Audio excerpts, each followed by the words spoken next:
I'm Ryan from Fireside Yankees, and in today's video, we're talking about a report from Brian Cashman himself that the New York Yankees have a meeting scheduled with star Japanese right-handed starting pitcher Roki Sasaki in California. He wouldn't reveal when the meeting was, he just said soon, but this is a meeting between the New York Yankees and Roki Sasaki, and while many may look at it as a nothing burger, that, it makes sense the Yankees are meeting with Roki Sasaki, it's interesting to note, or it's important to note, that Roki Sasaki's meeting situation, it was an invitation-only situation. Teams prepared a digital presentation for Roki Sasaki, and if he chose that digital presentation or that online presentation was worth exploring further, he would then give the okay to schedule an in-person meeting with that team. Now, there are a couple of things that are also important to note regarding this process. Number one, the Los Angeles Dodgers are the overwhelming favorite to sign Roki Sasaki. There is a reason why a lot of people have said, I guess he's just going to be a Dodger then, and it's because there's a lot of smoke that Sasaki has always wanted to be a Los Angeles Dodger. Furthermore, there is a lot of interest from every team in baseball. Every team in Major League Baseball would like to get their hands on Roki Sasaki. I'm sure the Mets prepared a presentation. I'm sure the Padres prepared a presentation. I'm sure teams like that will get meetings. I'm sure maybe a team like the Red Sox will get a meeting. I think there is going to be a longer list of teams that get meetings than just, one or two or three. I think that this is a process that Roki Sasaki is going to handle, the way he should, which is with thorough information, getting as much info as he can, understanding everything there is to know about these various ball clubs.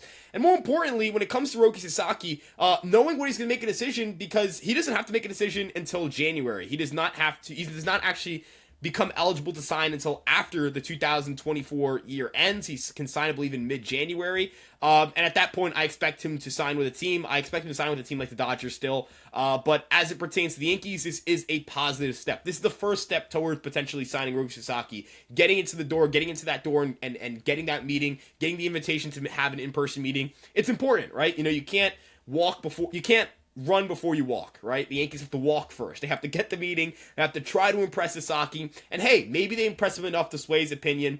But as it pertains to how talented he is, this is a guy who has a 100-mile-per-hour fastball. Last season sat 97 miles an hour. The year before that signed 99 miles an hour.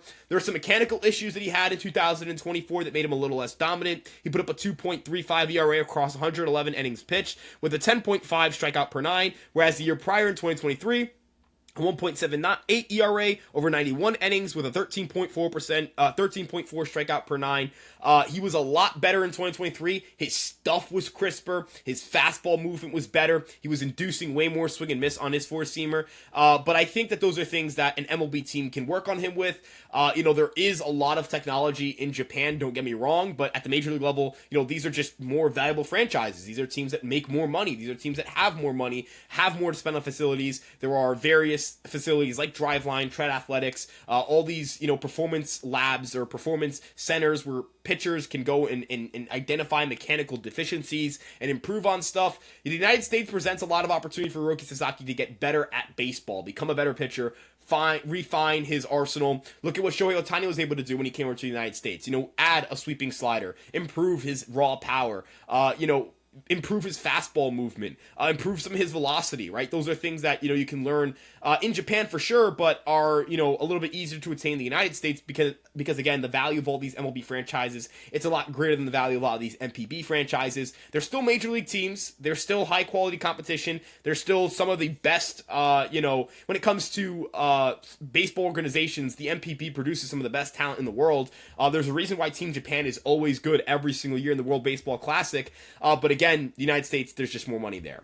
Now, as it pertains to Roki Sasaki and what his contract situation would be like, Roki Sasaki is someone who would have 6 years of service time for whatever team acquires him. So he would have to give the team 6 years of service time, the same way a prospect would when called up before they can hit free agency. That includes, your typical 3 years of pre-arbitration money, 3 years of arbitration, each of them escalating every single year until you hit that third arb year where you get usually the most ludicrous money you can get before you hit free agency. And then you're able to hit free agency and do whatever you want from there. But in Sasaki's case, he will make the league minimum in his first year. That's huge for a team like the Yankees, like the Dodgers, like the Padres, like the Mets, like the Red Sox, teams that don't want to, spend, let's say, $300 million on Corbin Burns, but would like to get a frontline starter. That's right there. You have Roki Sasaki. He presents that low-cost, high-effective, unbelievable talent option for you.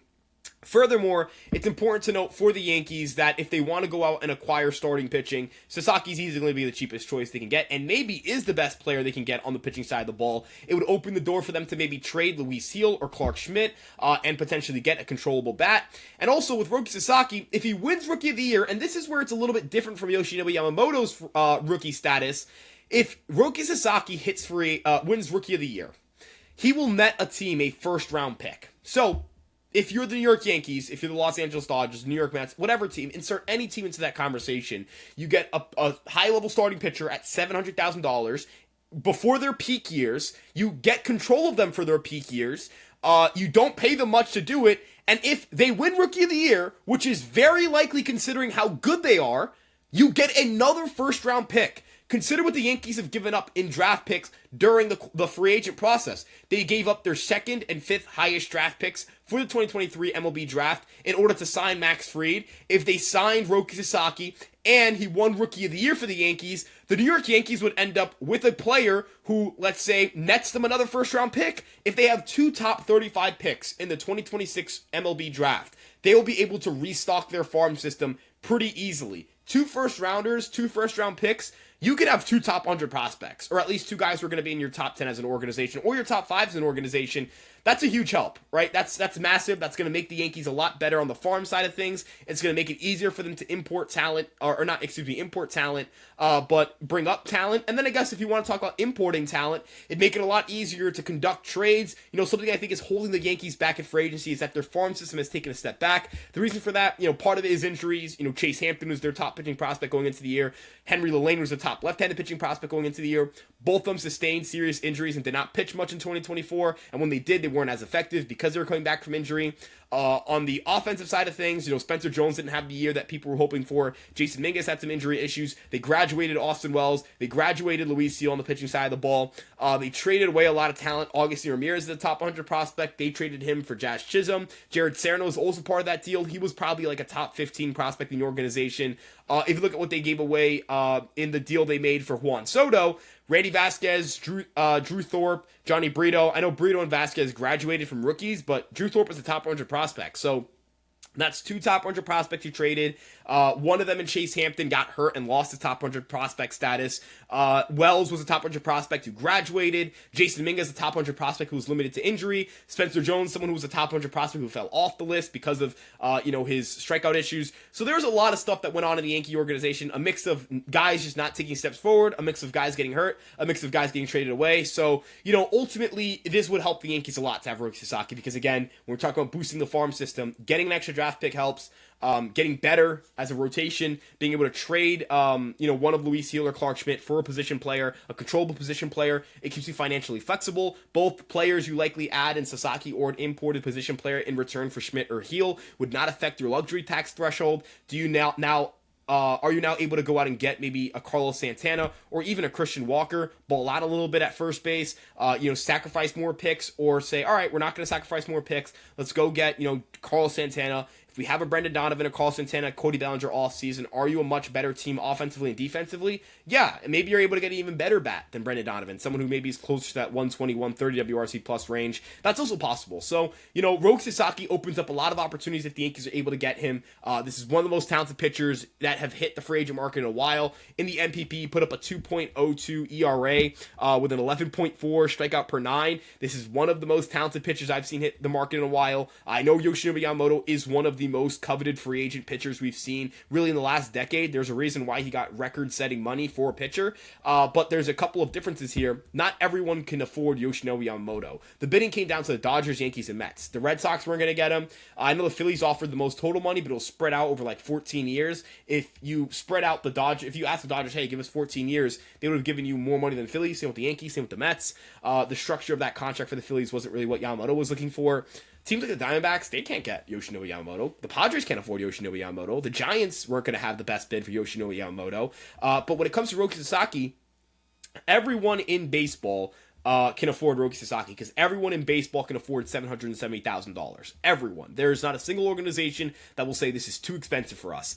And I know the international free agent pool money matters, and the Yankees do have a lot of international free agent pool money for the 2025 signing period, but I'm not sure that's going to play as big of a role as people think. The Dodgers don't have that much international free agent money, and I'd still consider them the favorites. The reason I say that is because if money was the motivating factor for Roki Sasaki, then he wouldn't have opted out of his contract now. He would have waited until he could hit free agency the way Yoshinobu Yamamoto did, as a 25-year-old who could get $400, maybe $500 million, right? So this is something he chose to do.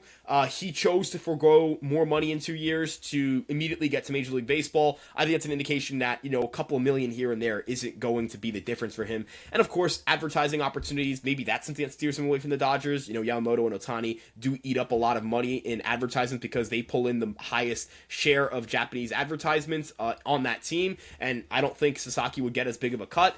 There were some reports that indicated that guys like Kodai Senga, who were, lone Japanese stars on certain teams, got more advertising money than someone like Yoshinobu Yamamoto, who's overshadowed by Shohei Ohtani. Maybe that plays a role, but again, I wonder how much money is going to play a role in this, and I wonder how much, organization quality. Is it just going to be the Dodgers because that's what everyone thinks? Is it going to be the Padres because Yu Darvish is there? That's his idol. Are the Yankees or the Mets going to be able to win him over with the bright lights of New York? There's no way to really tell. Now, again, I still would say the Dodgers, and I'd still say the Yankees have about a 5% chance of getting Roki Sasaki. That's not source-based, but that's just kind of reading the tea leaves here. But a 5% chance is better than a 0% chance. And honestly, international free agency is crazy, right? I remember when Shohei Ohtani was supposed to be a New York Yankee, and then he was supposed to be a Seattle Mariner. And then he ended up a Los Angeles Angel. You know what I mean? So weird things happen all the time. We'll have to wait and see how this plays out. We'll keep you guys posted on the Roki Sasaki front. When we get information about when the meeting is, what happens to the meeting, all that stuff, we'll obviously be here on Fireside Yankees to talk about it. We have an Instagram page, a TikTok, a Twitter, a YouTube, a Facebook, all in the handle at Fireside Yankees, except for Instagram where it's at fireside.yankees. And of course, you guys can check out EmpireSportsMedia.com for written coverage on all of your favorite New York sports teams, including and especially your New York Yankees. Check out the Fireside family. You have Fireside Giants, Fireside Knicks, Fireside Rangers as well. And of course, you can check me out at Ryan Garcia ESM on Twitter. Thank you all for tuning in. We love you guys so much, and we'll see you guys in the next one. Peace out.